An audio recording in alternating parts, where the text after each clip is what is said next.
Alors, bienvenue sur Patient Foot.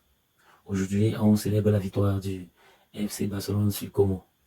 C'était le trophée Gampio. Barcelone s'est imposé par un score de 5 buts à 0. 5 buts. Doublé de Lamine Yamal, doublé de Fermin Lopez et un but de Rafinha. Il y a évidemment des points positifs pour ce match. Des points positifs, évidemment, on les reconnaît. Il y a des points négatifs. Je veux dire un point négatif, un seul, et qu'on peut réussir à corriger. Et bien sûr, on va donner notre global au match, à la suite de notre analyse du match. Et on va aussi parler de l'adversaire. Chez l'adversaire, il y avait quelques anciens de la maison, des gars formés à la Masia, notre prestigieux centre de formation. Alors, il y avait donc, de l'autre côté, particulièrement, le dernier en date à partir, qui est Sergi Roberto. Sergi Roberto, qui était le capitaine de Como aujourd'hui, et il avait le dossard 8. Et évidemment, leur coach, qui est un ancien de la maison, formé à la maison, parti à Arsenal, est revenu et qui a toujours eu de bonnes prestations avec notre équipe. Je veux parler de Cesc Fabregas, parce que c'est la promotion, Lionel Messi, Gérard Piqué. Alors, aujourd'hui, pour revenir à nos joueurs, aujourd'hui, il y a une belle prestation de notre équipe et on peut dire merci à Hansi Flick. Le premier point positif, c'est que notre coach est resté fidèle à son idéologie, marqué beaucoup de buts, Il y a quelque chose qu'il a ajouté cette fois, c'est la défense. Espérons que notre défense pourra tenir malgré la tête de Martinez, parti à Al Nassr, rejoindre Cristiano Ronaldo. Bon, ceci dit, je disais tantôt, il y a la première satisfaction, c'est notre coach qui reste objectif et orienté. On doit mettre le maximum de buts possible. Ensuite, évidemment, il y a Lamine Yamal. Je crois que ce n'est pas nous qui allons faire sa publicité pour le Ballon d'Or à venir, parce que cette prestation parle pour lui. C'est un doublé. Et puis, et ses percussions, il n'a pas arrêté de percuter durant tout le match. On se demande si les défenseurs ne lisent pas ses feintes. On semble très proche du jeu de Arjen Robben ou alors de Lionel Messi, qui est notre légende du club. Ensuite, il y a Fermin Lopez. Fermin Lopez, Daniel Mo va devoir se battre beaucoup s'il veut rester dans notre 11 entrant. Ensuite, il y a Rafinha, qui est notre capitaine dans l'âme, même si c'est pas lui qui a le brassard pour le moment. C'est notre capitaine dans l'âme. Il est là, toujours prêt à aller boxer, courir, la pression. On voit du Dembélé dans ce gars, dans sa façon de presser. Je vous dis Dembélé de le nouveau Dembélé version Luis Enrique. On ressent ça dans Rafinha. Nous espérons que les gars vont garder cette énergie durant toute la saison.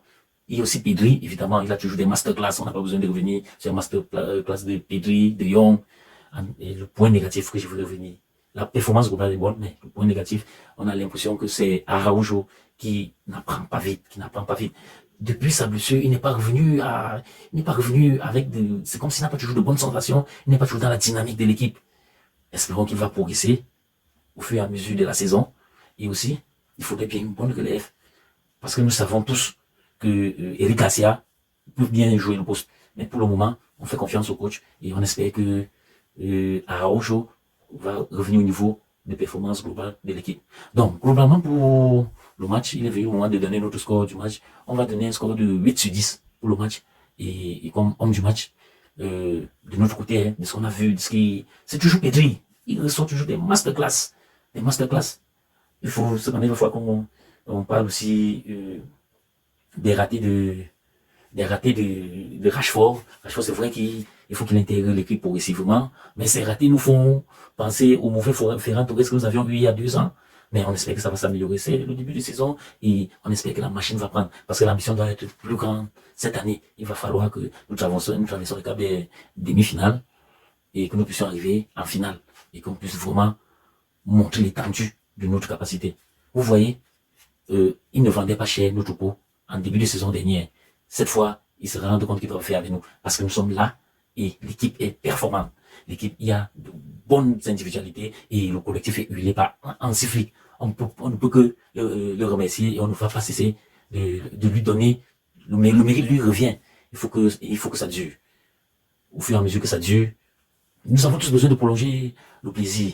Ça, c'était pour notre première de la saison, pour le compte de Passion Foot. Nous espérons passer une excellente saison avec vous les abonnés, c'est vous qui allez faire notre force. Et nous espérons qu'au fur et à mesure, vous allez apprécier notre façon d'aborder nos analyses des matchs. Parce que cette saison, nous voulons entrer dans la cour de ceux qui ont toujours analysé les matchs et de ceux qui sont là, comme Loguito, ou bien comme le supporter numéro 1 du Real, qu'on connaît, Riles Foot. Ainsi, donc, on a envie d'entrer dans cette dynamique et d'être là pour analyser les matchs phares de chaque journée. Alors, si le contenu vous plaît, n'hésitez pas, partagez, donnez-nous de la force et nous allons continuer à être là et continuer à vous partager la bonne humeur, Médine. Bassa. Merci.